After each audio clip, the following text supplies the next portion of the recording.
수십 년 동안 미국은 협상 테이블에서 혹은 양자회담 자리에서 한국을 압박할 때마다 이 카드를 반복적으로 꺼내 들었습니다. 우리가 군대를 빼면 너희는 위험해질 것이다 라는 말은 마치 주문처럼 등장했죠. 그러나 이게 실제 군사적 가능성을 내포한 말일까요? 아니면 단순히 정치적 협상용 허세일까요? 저는 후자라고 봅니다. 트럼프 대통령이 최근에도 다시 이 카드를 꺼내 들었지만 그건 현실적으로 실행할 수 없는 공갈에 불과합니다. 실제로 트럼프뿐 아니라 과거 닉슨 대통령이나 카터 대통령 시절에도 비슷한 이야기가 나왔습니다. 그런데 결과는 어땠나요? 철수는커녕 오히려 주둔 규모가 강화되거나 재조정되는 방식으로 끝났죠. 왜냐하면 철수가 미국 스스로에게 더 큰 타격이 되기 때문입니다. 흥미로운 건 이런 위협이 반복될수록 한국 사회 내부에서는 오히려 자주 국방에 대한 의지가 커지고 있다는 겁니다. 과거 1970년대라면 정말 미군이 나가면 어쩌지? 라는 불안이 컸지만 지금은 상황이 완전히 다릅니다. 이제 한국은 단순히 미국이 지켜줘야 하는 나라가 아닙니다. K2 전차, K9 자주포, KF-21 전투기, 천궁-3, KSS-3 잠수함. 이런 무기 체계를 직접 개발하고 운용하는 국가는 전 세계적으로도 손에 꼽힙니다. 미국의 철수 위협이 더 이상 한국을 압박하는 카드가 되지 못하는 이유가 바로 여기 있죠. 그런데 저는 여기서 질문을 던지고 싶습니다. 그럼에도 불구하고 왜 여전히 일부 한국 정치권이나 언론은 이 위협에 민감하게 반응할까요? 좋은 질문입니다. 그건 결국 심리전의 문제라고 생각합니다. 미국은 오랫동안 우리가 지켜주지 않으면 한국은 무너진다는 서사를 심어왔습니다. 그래서 보수 언론이나 일부 정치인들은 여전히 그 프레임을 벗어나지 못하는 겁니다. 하지만 이번 트럼프 대통령의 발언에 대한 한국 사회의 반응을 보세요. 과거와는 전혀 달랐습니다. 국민들은 오히려 빼려면 빼라는 식으로 더 당당하게 반응했습니다. 이재명 대통령 역시 우리는 더 이상 일방적 요구에 끌려가지 않는다고 강하게 선언했죠. 저는 여기서 또 하나 짚고 싶은 게 있습니다. 미국이 이 철수 카드를 꺼낼 때마다 사실상 얻고자 하는 건 돈입니다. 방위비 분담금 증액 혹은 대규모 투자 압박 말입니다.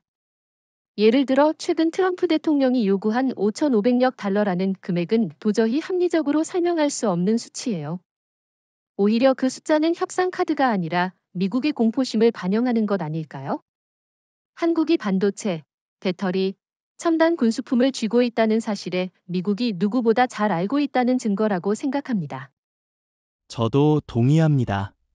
그 5,500억 달러 요구는 실질적인 협상이 아니라 절박한 고백에 가깝습니다. 미국이 한국에 의존하지 않으면 생존할 수 없다는 사실을 누구보다 트럼프가 잘 알고 있다는 겁니다. 게다가 만약 실제로 미군을 철수한다면 어떤 일이 벌어질까요? 단순히 한국이 불안해지는 게 아니라 미국 자신이 태평양 방어망 전체를 잃어버리게 됩니다. 그럼 중국과 러시아가 어떻게 움직일까요? 그들이 웃으면서 빈틈을 파고들겠죠. 미국이 그런 자살적 선택을 할 가능성은 사실상 제로에 가깝습니다. 그렇다면 결국 철수 위협은 허세에 불과하다는 결론이군요. 하지만 저는 이런 생각도 듭니다. 미국이 이 카드를 자꾸 꺼내는 건 단순히 한국만을 겨냥한 게 아니라 자국 내 유권자들에게 보여주기 위한 쇼가 아닐까요?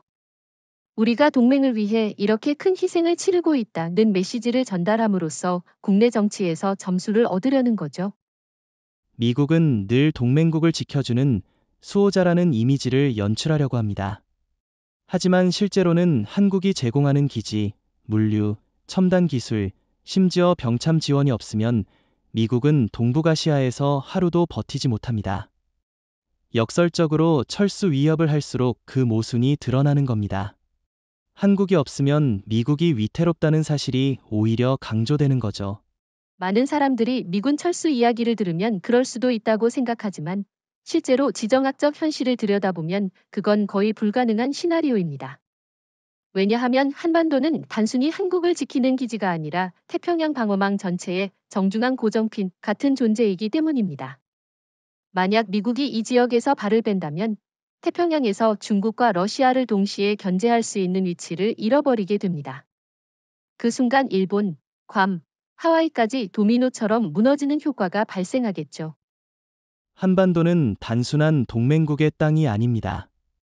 미국 입장에서는 유라시아 대륙 동쪽 끝에 박힌 전략적 목과 같습니다. 특히 주한미군의 존재는 중국과 러시아를 동시에 압박할 수 있는 상방향 지렛대 역할을 하고 있죠. 주일미 군만으로는 이 두 강대국을 제어할 수 없습니다. 일본은 헌법 제약 때문에 적극적 군사 행동이 어렵고 또 중국의 미사일 사정권 안에 그대로 노출돼 있습니다. 그런데 한국은 다릅니다.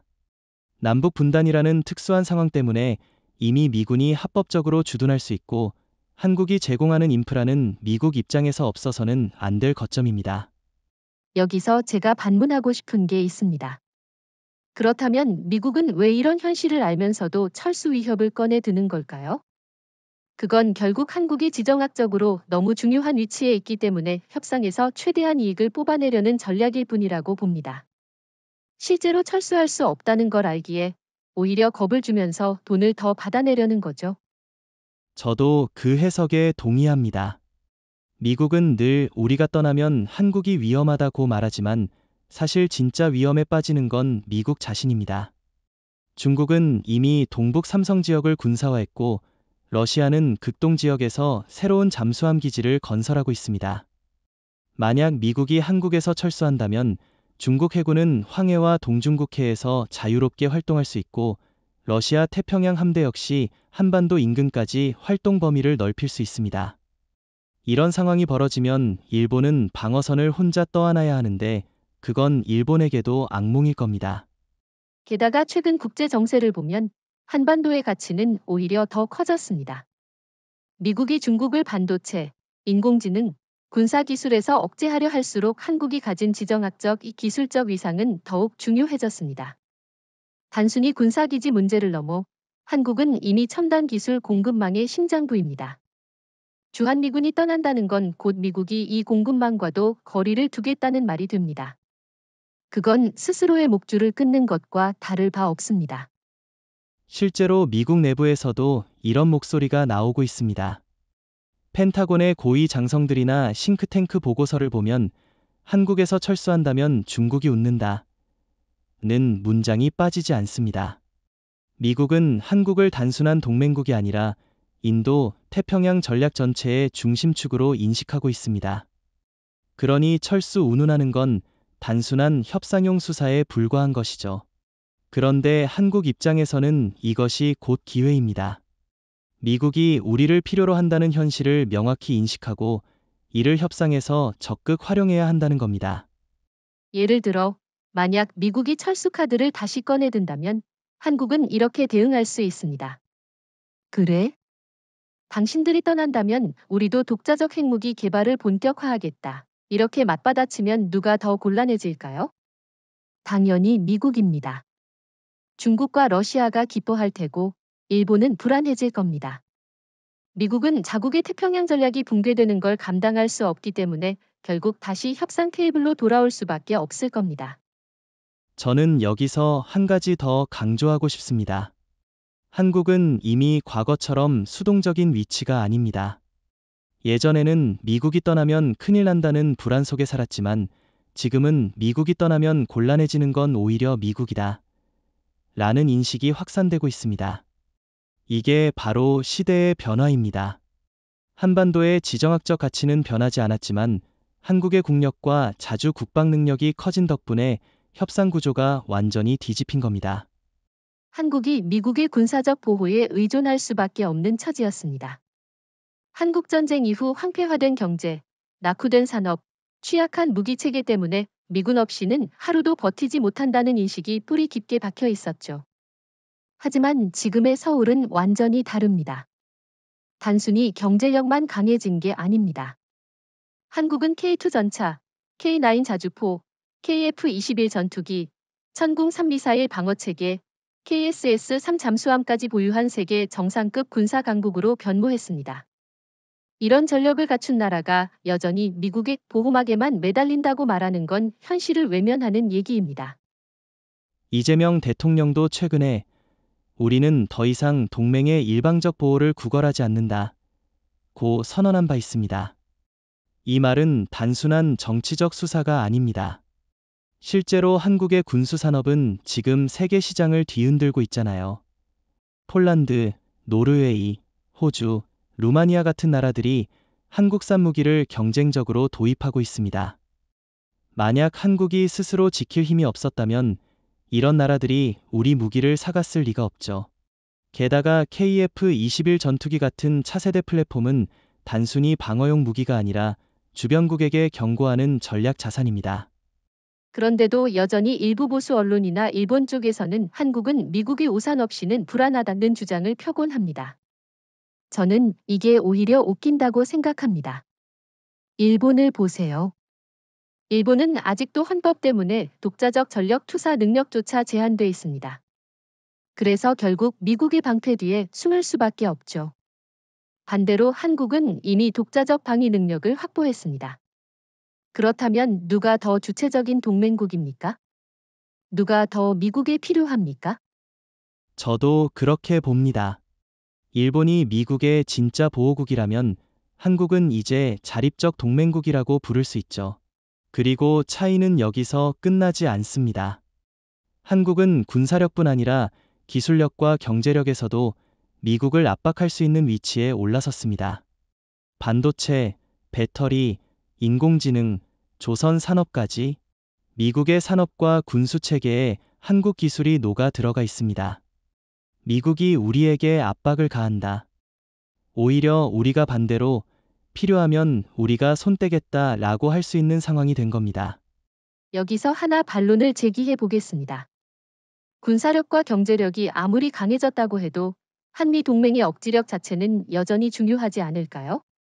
북한이 핵을 들고 있고 중국과 러시아가 존재하는 현실에서 한국 혼자만으로는 완벽히 버틸 수 없다는 주장도 일리가 있지 않습니까? 좋은 지적입니다. 그러나 여기서 중요한 건 의존과 협력의 차이를 구분하는 겁니다. 예전에는 한국이 미국에 의존했지만 이제는 상호 협력 관계로 바뀌었다는 것이죠. 한국은 이미 북한의 재래식 위협을 압도할 수 있고 장거리 정밀 타격 능력과 미사일 방어 체계를 갖췄습니다. 핵무기만 빼면 사실상 독자적 억제력이 확보된 셈입니다. 그래서 한국은 이제 미국에게 우리가 당신들을 필요로 하듯 당신들도 우리를 필요로 한다는 메시지를 당당히 던질 수 있는 겁니다. 미국은 늘 한국을 향해 우리가 막대한 돈을 쓰며 너희를 지켜주고 있다라고 주장하죠. 하지만 사실을 하나하나 뜯어보면 이야기가 전혀 다릅니다. 현재 주한미군 규모는 약 28,500명입니다. 이들을 유지하기 위해 드는 직접 비용은 매년 수십억 달러에 달합니다. 미군 병력의 급여, 가족 지원, 생활비, 군수품 조달, 기지 유지 보수, 장비 교체까지 포함하면 미국 국방부 예산에 엄청난 부담이 됩니다.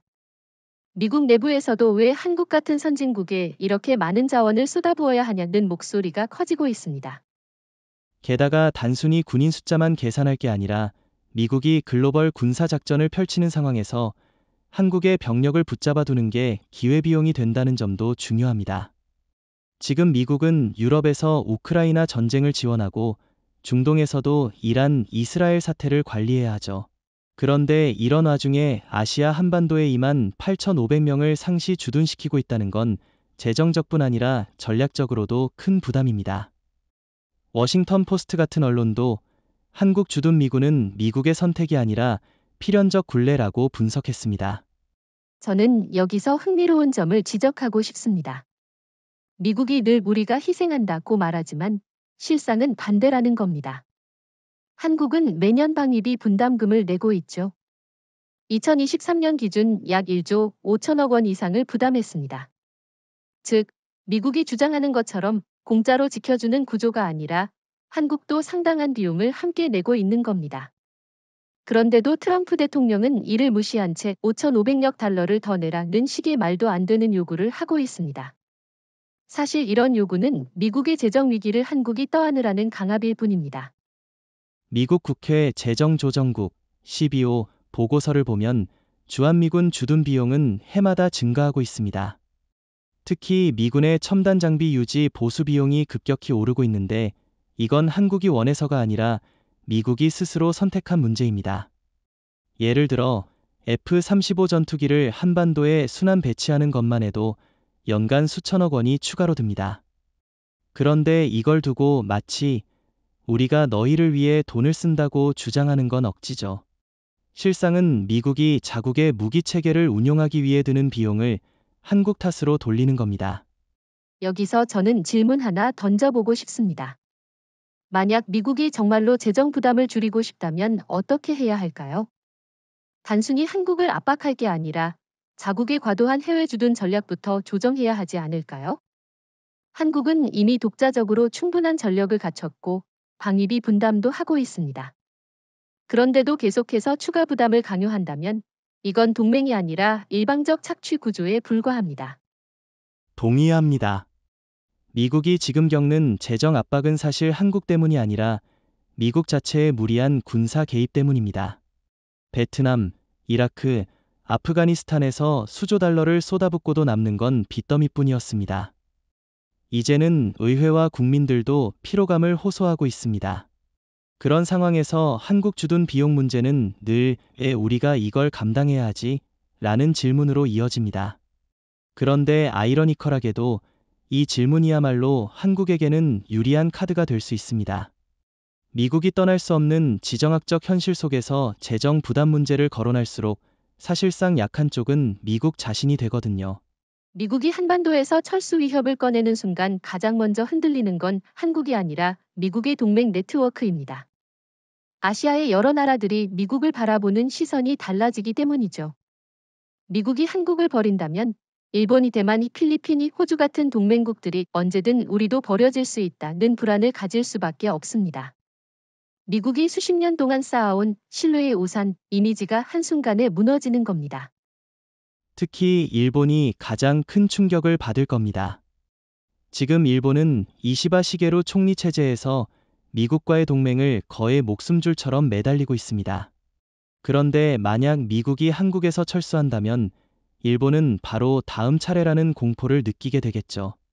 사실 일본은 독자적 방어 능력도 한국에 비해 뒤처져 있습니다.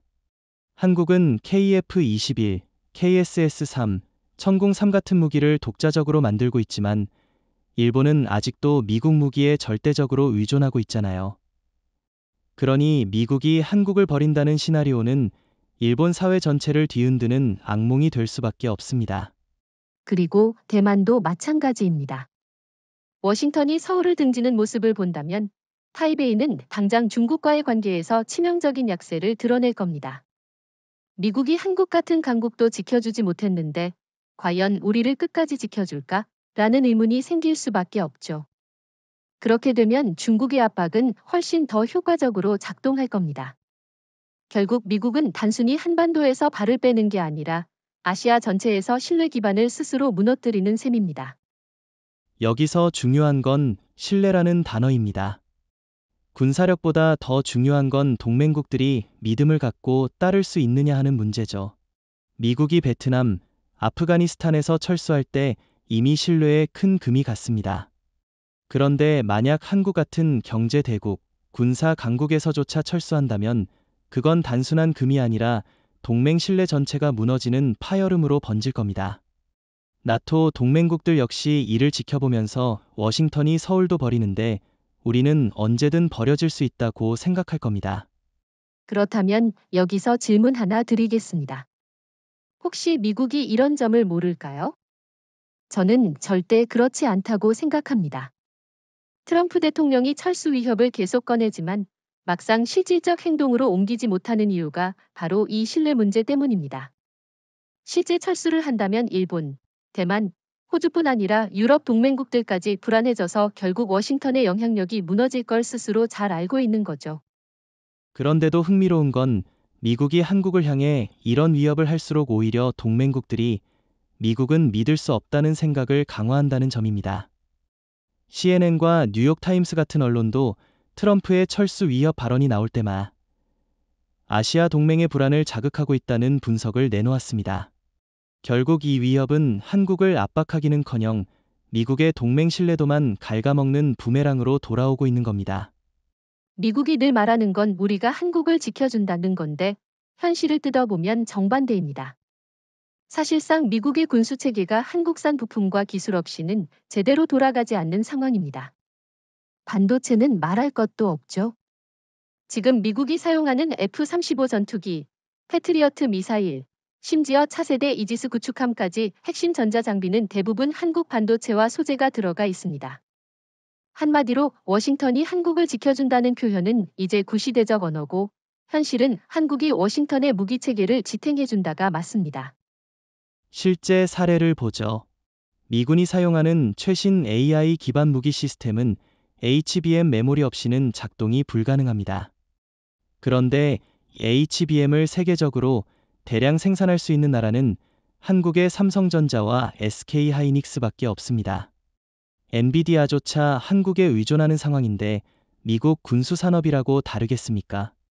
게다가 배터리 분야를 보면 전투용 드론과 해군 잠수함용 차세대 배터리 대부분이 한국산 기술을 기반으로 하고 있습니다. 결국 미국이 아무리 아메리칸 퍼스트를 외쳐도 실제 전장에서 쓰는 무기에는 메이드 인 코리아가 박혀 있는 겁니다. 여기서 흥미로운 점은 미국이 이런 사실을 알면서도 여전히 큰 소리를 치려 한다는 겁니다. 트럼프 대통령이 우리가 철수할 수 있다고 협박하지만 만약 그렇게 된다면 미국은 단순히 한반도에서 거점을 잃는 게 아니라 공급망 자체가 흔들리게 됩니다. 반도체 공급이 막히면 미군의 미사일 유도 시스템, 정찰 위성, 전자전 장비가 마비됩니다. 지금은 전쟁이 총과 대포로만 이루어지지 않죠. 데이터와 반도체, 에너지가 전쟁의 심장인데 그 심장을 쥐고 있는 나라가 바로 한국입니다. 저는 한 가지 더 강조하고 싶습니다. 미국은 자국 내에서도 반도체 공장을 세우려 하지만 인력, 기술, 원재료 문제에서 번번이 벽에 부딪히고 있습니다. 대표적인 게 텍사스 테일러 삼성 공장 문제입니다. 미국은 한국 기술진 없이 한 발짝도 나아가지 못했죠. 심지어 수천 명의 한국 엔지니어들이 빠져나가자 현지 건설이 멈춰버린 사례도 있었습니다. 이건 군수 분야도 똑같습니다. 한국이 공급을 끊는 순간 미국 무기 생산 라인은 바로 멈춰서게 됩니다. 결국 누가 누구를 지켜주는가? 라는 질문에 대한 답은 명확합니다. 그런데 혹시 이런 주장에 대해 미국은 일본이나 대만으로 대체할 수 있지 않느냐는 반론이 있을 수 있습니다. 어떻게 생각하세요? 좋은 질문입니다. 그러나 답은 간단합니다.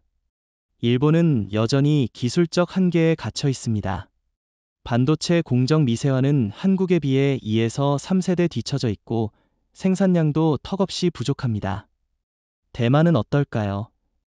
중국과의 군사적 긴장 때문에 언제든 공급망이 차단될 위험이 있습니다. 반면 한국은 세계 최첨단 기술을 안정적으로 대량 생산할 수 있는 유일한 나라입니다. 그러니 미국이 선택할 수 있는 대안은 없습니다. 한국에 의존할 수밖에 없는 구조인 겁니다. 군사적 측면에서만 보더라도 한국은 이미 자주국방 능력을 확보했지만 경제적 측면에서의 영향력은 더 막강합니다. 미국이 주한미군 철수라는 위협을 꺼낼 때마다 간과하는 사실이 있습니다. 바로 한국 시장의 가치입니다. 단순히 5천만 인구의 내수 시장이 아니라 서울은 이미 아시아 금융 기술의 허브이자 전 세계 자본이 집결하는 교차로입니다. 삼성전자, 현대차, SK하이닉스, LG에너지솔루션. 이 기업들의 시가총액과 생산력이 어디로 향하는지에 따라 글로벌 공급망이 흔들립니다. 미국이 한국을 잃는다는 건 곧 이런 기회와 자본 흐름을 통째로 놓친다는 의미죠. 실제로 월스트리트의 보고서를 보면 서울 증시는 이미 아시아에서 홍콩을 제치고 새로운 투자 중심지로 부상했다는 분석이 나오고 있습니다. 특히 홍콩은 중국 본토의 통제를 받으면서 투자 신뢰가 급격히 무너졌습니다. 반면 한국은 정치적 안정성과 기술 경쟁력을 바탕으로 글로벌 자본이 몰려드는 중입니다. 만약 미국이 철수한다면 그건 단순한 군사적 공백이 아니라 경제적 파트너십을 스스로 벌이는 자충수입니다. 결국 자본은 더 안정적이고 신뢰할 수 있는 쪽으로 이동하게 되겠죠. 여기서 제가 하나 묻고 싶습니다.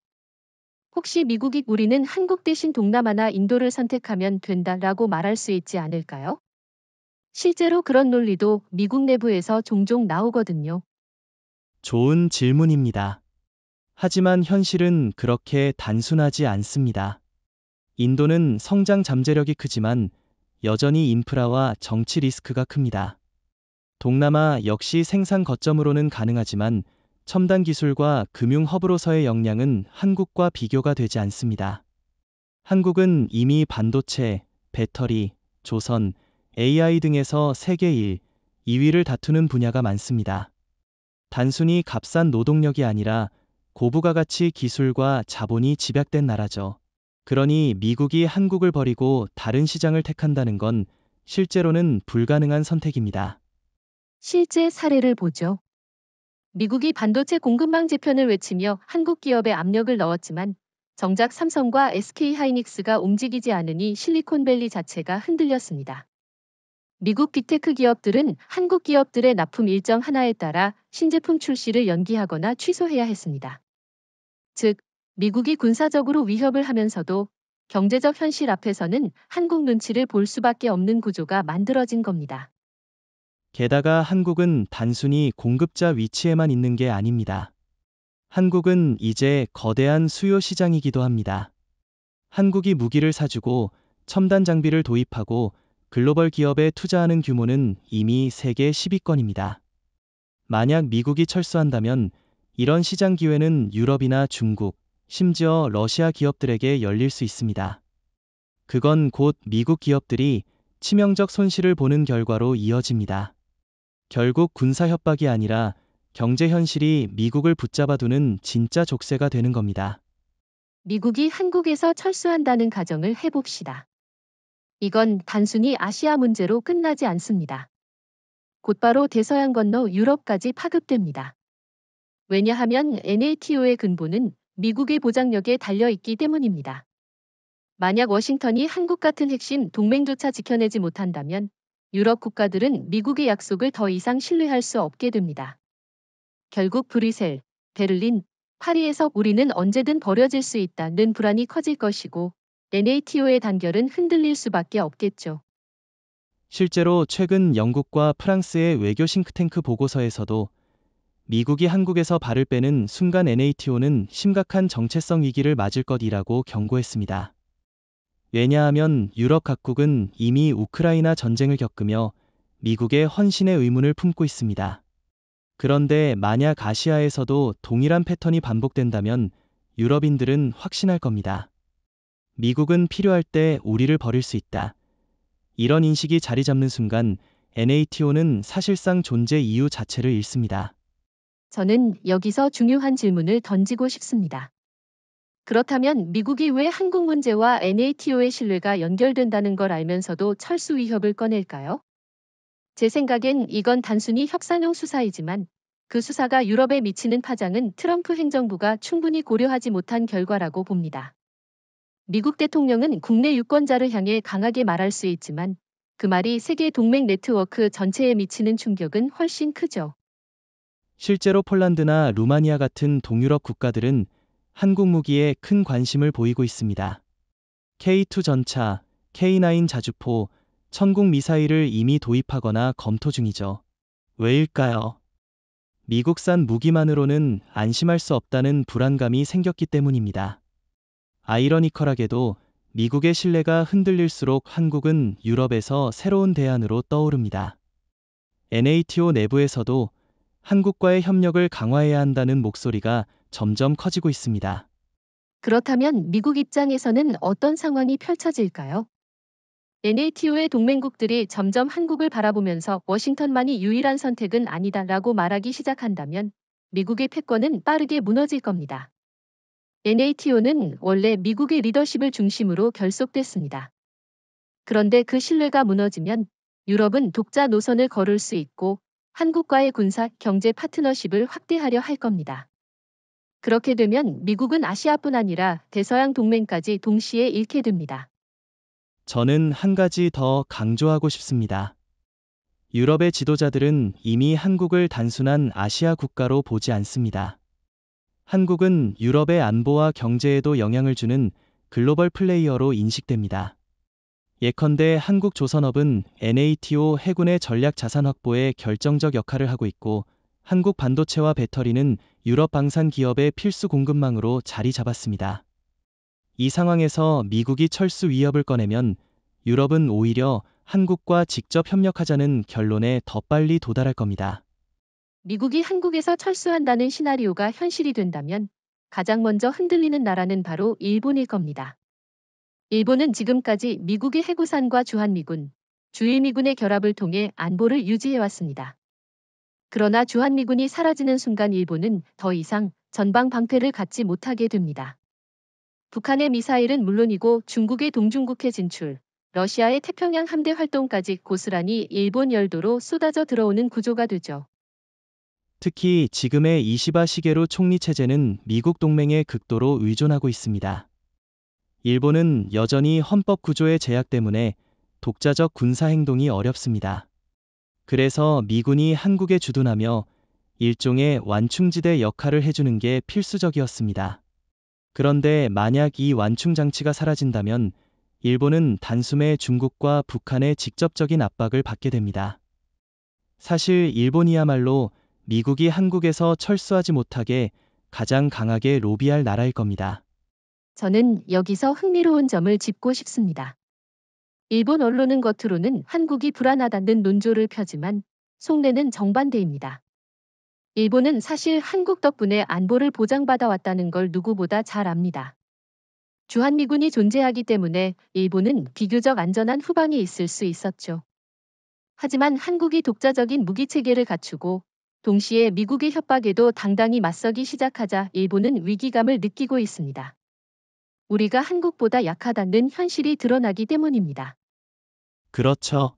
실제로 일본 방위성 내부 보고서를 보면 한국의 K2 전차와 K9 자주포, KF-21 전투기, KSS-3 잠수함은 일본 자위대가 보유한 무기체계를 이미 뛰어넘었다는 분석이 많습니다.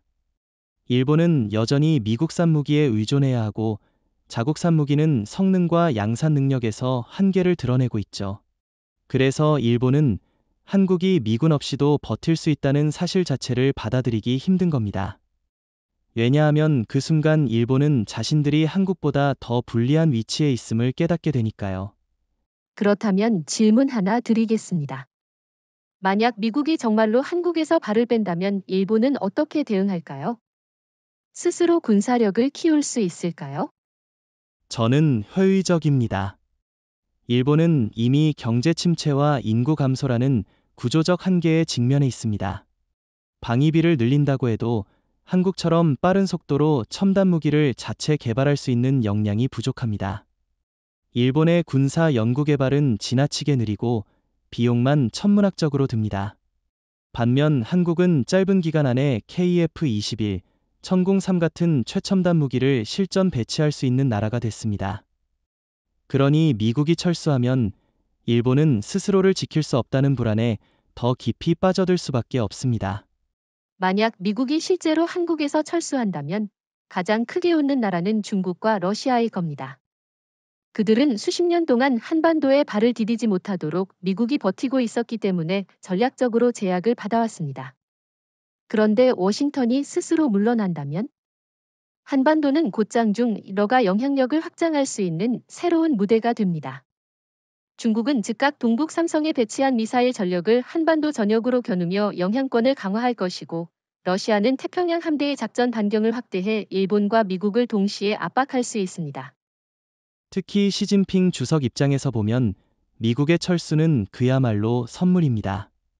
지금 중국은 남중국해와 대만 해협에서 미국과 긴장 관계를 이어가고 있습니다. 그런데 한반도에서 미군이 빠진다면 중국은 더 이상 서해와 동중국해에서 제약을 받지 않게 됩니다. 게다가 한국에 대한 영향력을 확대하려는 시도도 훨씬 더 거세질 겁니다. 중국 외교부는 이미 미국이 철수하면 한국과 새로운 안보 프레임을 만들 수 있다는 시그널을 흘린 적이 있죠. 물론 한국이 그 프레임에 들어갈 리 없지만 중국은 미국의 공백을 정치적으로 활용하려 할 겁니다. 러시아도 마찬가지입니다. 푸틴 대통령은 최근 극동 개발을 국가 전략으로 밀어붙이고 있습니다. 블라디보스토크를 중심으로 한 신형 잠수함 기지 건설, 최신형 극초음속 미사일 배치, 이런 것들이 주한미군의 존재 때문에 제한을 받아왔습니다. 그러나 미국이 철수한다면 러시아는 태평양 전역에서 훨씬 자유롭게 활동할 수 있습니다. 일본은 직접적인 압박을 느낄 것이고 미국의 태평양 전략은 사실상 붕괴 단계에 들어설 겁니다. 그런데 여기서 흥미로운 건 미국의 철수는 단순히 러의 군사적 공간 확대에 그치지 않는다는 겁니다. 경제적 측면에서도 중국과 러시아는 커다란 기회를 얻게 됩니다. 한국 시장은 워싱턴이 비운 자리를 곧바로 메우려는 두 나라의 타깃이 될 겁니다. 러시아는 에너지와 자원을, 중국은 소비재와 중간재를 무기로 한국과의 경제 관계를 강화하려 들겠죠.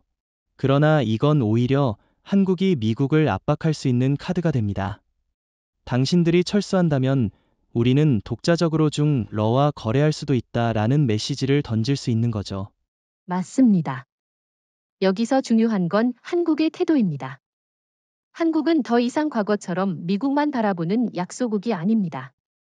만약 미국이 철수한다면 한국은 자주 국방을 바탕으로 새로운 외교적 공간을 스스로 열 수 있습니다. 예를 들어 한국이 핵 개발을 공식화하거나 첨단 무기 수출을 대규모로 확대한다면 중국과 러시아는 긴장할 수밖에 없습니다. 역설적으로 미국이 빠져나간 공백은 한국이 새로운 주도권을 줄 수 있는 기회가 될 수도 있다는 겁니다. 저는 여기서 반론을 하나 제기해 보고 싶습니다. 혹시 미국이 철수하면 한국이 러의 압박에 오히려 취약해지지 않을까요? 군사적으로는 강하지만 지정학적으로 두 강대국과 인접해 있는 건 사실이니까요. 좋은 지적입니다. 그러나 그 압박이 실제로 한국을 굴복시킬 수 있을까요? 저는 아니라고 봅니다. 왜냐하면 한국은 이미 세계 6에서 7위권 군사력과 세계 10위권 경제력을 동시에 갖춘 나라입니다.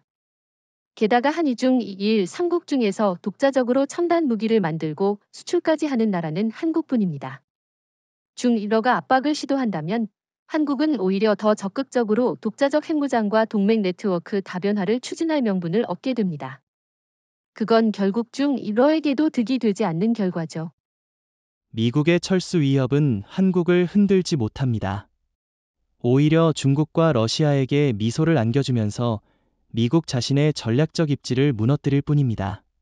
중러는 한반도를 새로운 기회로 보고 있지만 한국은 그 속에서 오히려 독자성을 강화할 수 있습니다. 미국이 철수한다면 가장 큰 손실을 입는 건 미국 자신이라는 사실을 다시 한번 확인할 수 있네요. 미국이 철수 위협을 거듭할수록 한국이 선택할 수 있는 최강의 카드가 있습니다. 바로 독자적 핵무장입니다. 이재명 대통령은 이미 공개적으로 한국이 더 이상 일방적 요구에 끌려가지 않겠다. 필요하다면 핵 옵션도 검토할 수 있다라고 언급한 바 있습니다. 이는 단순한 협박이 아닙니다. 한국은 이미 세계 최고 수준의 원전 기술, 미사일 기술, 그리고 고농축 우라늄이 재처리 역량을 보유하고 있습니다. 지금까지는 미국과의 협정 때문에 손발이 묶여 있었을 뿐이지 기술적으로는 언제든 핵무기 보유국이 될 수 있는 잠재력이 충분히 있습니다. 사실 미국도 이 점을 누구보다 잘 알고 있습니다. 그래서 그동안 한국의 핵무장 가능성을 막기 위해 온갖 제약을 걸어왔죠. 그러나 최근의 상황은 달라졌습니다.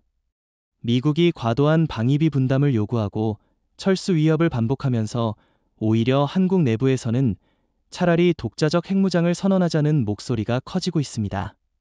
한국이 이미 현무 5, 현무 6 같은 초장거리 미사일을 보유하고 있는데 여기에 핵탄두를 결합하면 억지력은 단숨에 일본, 중국, 러시아를 넘어 미국까지 위협할 수 있는 수준에 도달하게 됩니다.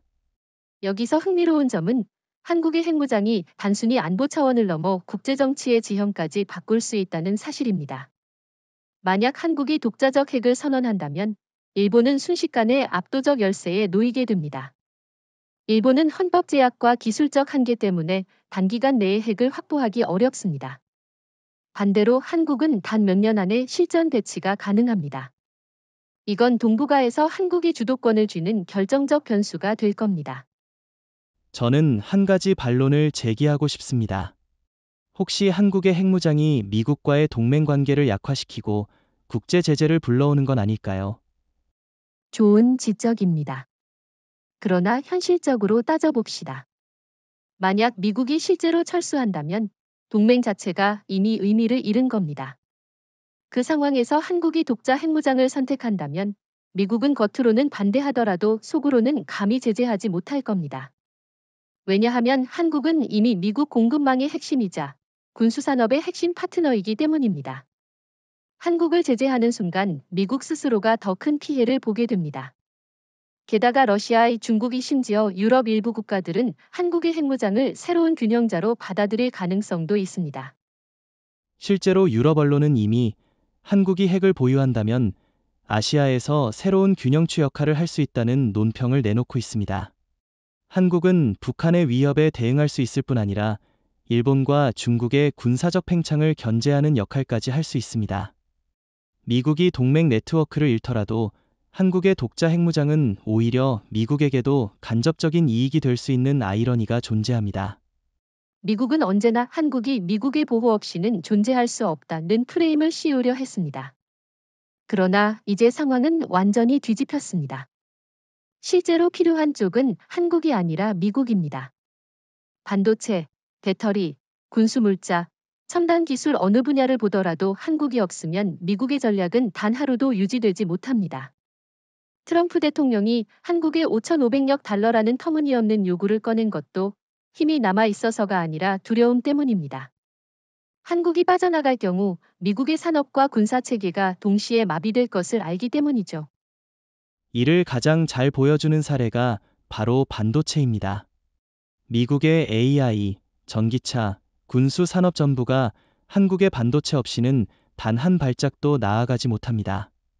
삼성전자와 SK 하이닉스가 공급을 중단한다면 실리콘밸리에서 신제품 발표가 줄줄이 취소되고 펜타곤의 무기 업그레이드가 멈춰서게 됩니다. 과거에는 한국이 미국의 보호막에 기대야 했지만 이제는 미국이 한국의 산업막에 매달려야 하는 시대가 된 겁니다. 여기서 저는 하나 반문하고 싶습니다. 혹시 미국이 여전히 군사력과 핵 억지력에서 우위를 가지고 있으니 결국 한국보다 우위에 있지 않냐는 주장이 나올 수 있습니다. 어떻게 생각하십니까? 좋은 질문입니다. 물론 미국은 여전히 세계 최강의 군사력을 보유하고 있습니다. 그러나 문제는 동맹 구조 속에서 그것이 얼마나 효율적으로 작동하느냐입니다. 한국이 없다면 미국은 아시아에서 중국과 러시아를 동시에 상대할 수 없습니다. 일본은 헌법 제약으로 독자 행동이 불가능하고 대만은 지정학적 위험이 너무 큽니다. 결국 한국이 빠지면 미국의 군사력 우위도 실제 전장에서 발휘되지 못하는 겁니다. 그러니 미국이 한국보다 우위라는 주장은 현실을 모르는 허상일 뿐입니다. 정확히 말씀하셨습니다. 더군다나 경제적 측면에서도 한국은 미국을 압박할 수 있는 위치에 있습니다. 최근 글로벌 투자 흐름을 보면 월스트리트의 자금이 한국 증시와 아시아 금융시장으로 대거 이동하고 있습니다. 한국이 단 한 번만 미국 시장에서 발을 빼겠다는 시그널을 줘도 뉴욕 증시는 곧장 붕괴 압력을 받을 겁니다. 이건 단순히 군사적 문제가 아니라 금융, 경제적 의존 관계까지 포함된 것입니다. 게다가 동맹의 심리적 구도도 변했습니다. 과거에는 한국이 미국 없으면 위험하다고 생각했다면 지금은 미국이 한국 없으면 위험하다고 느끼고 있습니다. 워싱턴의 싱크탱크 보고서를 보면 한국은 미국의 태평양 전략에서 제거할 수 없는 중추라는 표현이 반복적으로 등장합니다. 즉, 미국이 스스로도 한국 없이는 버틸 수 없음을 인정하고 있다는 것이죠. 미국이 주한미군 철수를 협상 카드로 꺼낼 때마다 우리가 반드시 떠올려야 할 장면이 있습니다. 바로 과거 미국이 실제로 철수를 선택했던 사례들입니다. 베트남과 아프가니스탄이 대표적이죠. 두 경우 모두 공통점은 하나였습니다. 철수 이후 미국의 신뢰는 무너졌고 동맹국들은 충격에 휩싸였다는 겁니다. 베트남 전쟁 당시 미국은 4.20 정부를 끝까지 지켜주겠다고 약속했습니다. 그러나 결국 미군은 철수했고 4.20은 순식간에 함락됐습니다. 그 장면을 전 세계가 TV로 지켜봤습니다. 미군 헬기에 매달려 탈출하려는 현지인들의 모습은 지금도 역사적 교훈으로 남아 있습니다. 미국이 철수한다는 건 단순히 한 나라를 버린 게 아니라 동맹 전체에 언제든 버려질 수 있다는 메시지를 던진 사건이었죠. 그 후 수십 년이 지나 아프가니스탄에서도 같은 일이 반복됐습니다. 바이든 행정부는 미군 철수를 단행했고 카불 공항에서 혼란스럽게 탈출하는 장면이 전 세계 언론에 생중계됐습니다. 미국은 20년 동안 민주주의와 안보를 지켜주겠다고 장담했지만 결국 남은 건 허망한 철수와 동맹의 배신감뿐이었습니다. 이 두 사건은 미국의 신뢰가 얼마나 쉽게 무너질 수 있는지를 보여줍니다. 중요한 건 이런 사례들이 지금 한국에도 시사하는 바가 크다는 점입니다. 미국이 한국에서 철수를 언급하는 순간 아시아와 유럽 동맹국들은 과거 베트남과 아프간을 떠올릴 겁니다. 워싱턴은 결국 필요할 때 우리를 버릴 수 있다. 이 메시지가 퍼지는 순간 미국은 단순히 한반도에서 영향력을 잃는 게 아니라 글로벌 리더십 자체가 흔들리게 됩니다. 여기서 저는 질문을 하나 던지고 싶습니다. 베트남과 아프가니스탄은 상대적으로 약소국이었지만 한국은 다르지 않냐는 반론이 있을 수 있습니다. 한국은 세계 10위 경제 대국이고 군사력도 세계 상위권입니다. 그렇다면 미국이 한국에서 철수한다면 결과는 달라지지 않을까요? 좋은 지적입니다. 하지만 저는 오히려 그렇기 때문에 미국이 더 큰 타격을 입을 거라고 봅니다. 베트남이나 아프간은 미국 입장에서 잃어도 되는 변방으로 여겨졌습니다. 그러나 한국은 다릅니다. 한국은 반도체, 배터리, 조선, 방산 같은 글로벌 핵심 산업을 쥐고 있고 전략적 요충지입니다.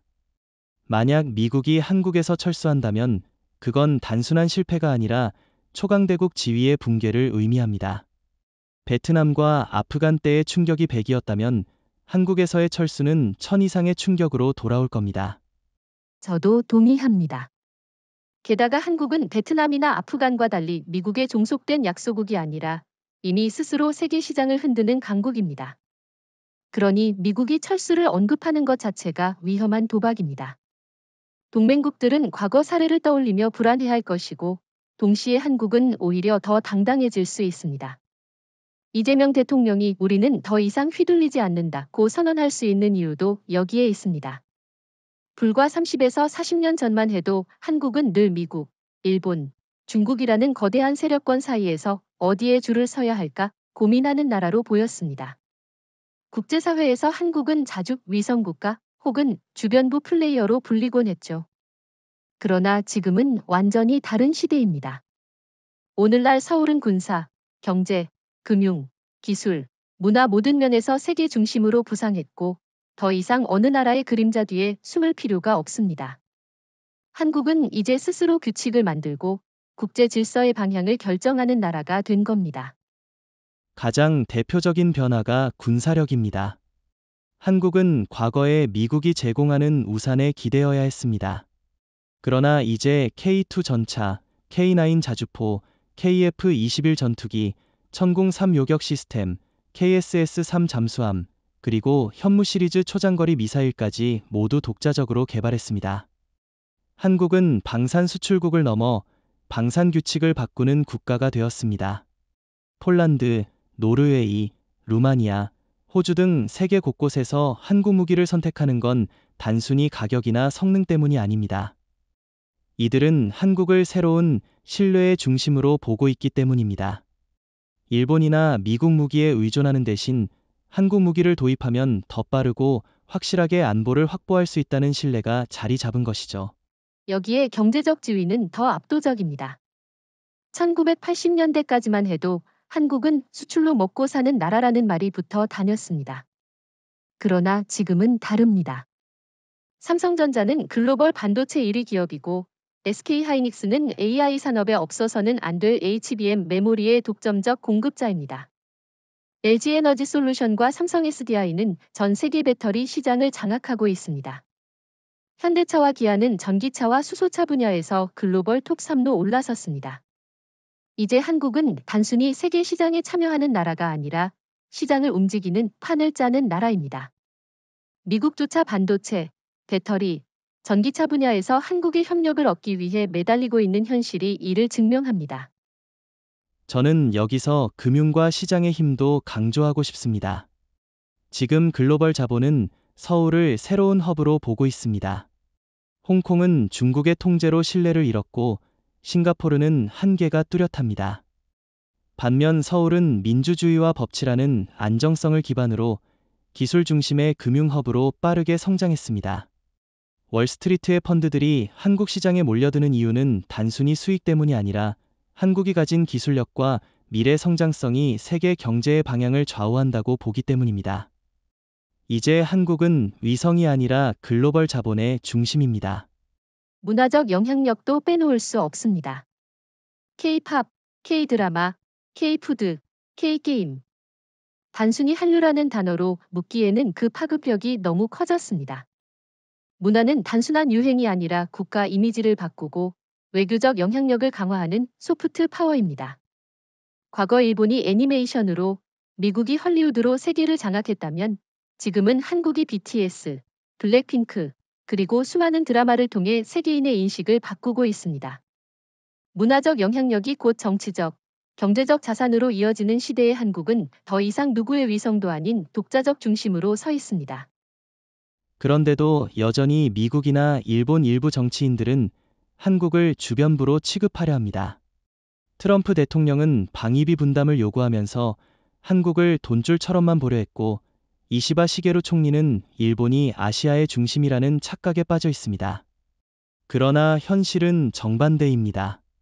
한국은 더 이상 미국이나 일본의 보호를 구걸하지 않고 스스로를 지킬 힘을 갖춘 동시에 세계 질서의 재편을 주도하고 있습니다. 오히려 미국과 일본이 한국의 결정에 휘둘리는 시대가 된 겁니다. 여기서 질문을 하나 던져보고 싶습니다. 혹시 이런 변화가 단순히 일시적이지 않느냐는 의문이 나올 수 있습니다. 세계 경제 불황이나 지정학적 위기가 닥치면 한국도 결국 미국이나 중국에 의존해야 하지 않겠느냐는 주장 말입니다. 좋은 지적입니다. 하지만 저는 그렇게 보지 않습니다. 왜냐하면 한국은 위기 속에서 오히려 더 강해진 나라입니다. 1997년 외환위기, 2008년 금융위기, 그리고 최근 코로나 팬데믹까지 모두 겪었지만 한국은 그때마다 더 빠른 기술 혁신과 산업 구조 개편으로 위기를 기회로 바꿨습니다. 반면 미국과 일본은 위기 때마다 내부 정치 혼란과 경제 침체에 휘말렸죠. 위기 대응 능력에서 한국은 이미 선진국을 넘어선 모범국가입니다. 그러니 한국이 중심으로 자리 잡는 건 일시적 현상이 아니라 장기적 추세입니다. 미국이 주한미군 철수라는 위협을 반복할 때마다 마치 한국이 가장 큰 피해자가 될 것처럼 이야기합니다. 그러나 앞서 우리가 논의한 모든 사실을 종합해보면 실질적으로 치명적인 손해를 입는 쪽은 미국 자신입니다. 한국은 이미 군사적, 경제적, 기술적 독립성을 확보했고 국제사회에서 중심적 위치를 굳혔습니다. 반면 미국은 한국이라는 든든한 동맹 없이는 태평양 전략을 유지할 수 없고 글로벌 신뢰도 무너질 수밖에 없습니다. 한국은 이제 더 이상 약자가 아닙니다. K2, K9, KF-21, 천궁3, KSS-3 같은 첨단 무기 체계를 보유하면서 자주 국방을 현실화했습니다. 경제적으로도 삼성전자, 현대차, SK하이닉스, LG에너지솔루션 같은 글로벌 기업들이 세계 공급망을 주도하고 있습니다. 문화적 소프트 파워까지 더해지면서 한국은 세계인들의 인식 속에서 주변부가 아니라 중심으로 자리 잡았습니다. 미국이 철수하겠다고 협박해도 한국은 이미 홀로 설 수 있는 힘을 갖췄습니다. 반면 미국은 다릅니다. 한국에서 발을 빼는 순간 태평양 방어선은 붕괴됩니다. 일본은 불안에 떨고 대만은 더욱 위기에 빠지며 중국과 러시아는 전략적 기회를 맞습니다. NATO와 유럽 동맹국들도 미국은 언제든 우리를 버릴 수 있다는 불안을 갖게 되죠. 결국 워싱턴이 철수 위협을 실제 행동으로 옮긴다면 잃는 건 한국이 아니라 미국의 리더십과 신뢰입니다. 그리고 재정적 측면에서도 마찬가지입니다. 미국은 이미 한국 주둔 미군 유지 비용 때문에 내부적으로 큰 압박을 받고 있습니다. 그러나 역설적으로 이 군대는 한국을 지키기 위한 것이 아니라 미국 스스로를 위한 발판입니다. 철수한다면 예산은 잠시 절감될 수 있겠지만 대신 미국의 패권은 치명적 손실을 입습니다. 동맹이 흔들리고 공급망이 무너지고 금융시장이 요동칠 겁니다. 장기적으로 볼 때 철수는 미국에게 훨씬 더 큰 손실을 가져옵니다. 저는 여기서 질문을 하나 더 하고 싶습니다. 미국이 과연 이런 현실을 모르고 철수 위협을 반복할까요? 아니면 알면서도 국내 정치용으로 사용하는 걸까요? 분명히 두 번째일 겁니다. 트럼프 대통령은 철수 위협을 통해 미국 유권자들에게 우리가 동맹을 위해 희생하고 있다는 이미지를 보여주려는 겁니다. 그러나 국제정치 현실에서는 위협이 전혀 먹히지 않습니다. 오히려 미국이 더 의존적이라는 사실만 드러낼 뿐이죠.